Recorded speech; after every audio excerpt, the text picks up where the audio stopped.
Well, it's been a while since we've seen measurable rainfall in Western Virginia, and all the dryness can help fuel fires like the one being fought tonight in Allegheny County. WFXR's Michael Doty tells us what can cause these fires and if the end of this dry spell is in sight.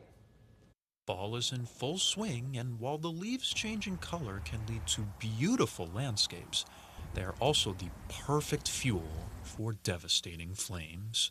As the trees begin to lose their leaves, as you say, they accumulate on the ground. And when you have this prolonged period of dry weather, those leaves dry out and they really become quite combustible. So any sort of spark or a fire that's out of control, these can really help in the spread of fires. That's what happened outside Allegheny when a tree fell on a power line. Just a few sparks quickly turned into a 17-acre fire. A group of volunteer fire departments, along with both the Virginia Department of Forestry and the United States Forestry Service, worked to fight the flames. They plan to have the fire completely contained by the end of the day.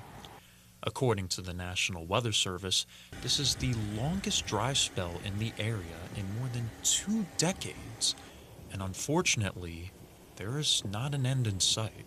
We do have a weak cold front that will be approaching late Wednesday into Wednesday night that may bring some precipitation to the area, but our confidence is high that any precipitation that does fall will be very light and less than 1/10 of an inch, which obviously will not help the current situation. Phil Heisel encourages people to listen to local guidelines from officials when doing outdoor activities in the meantime.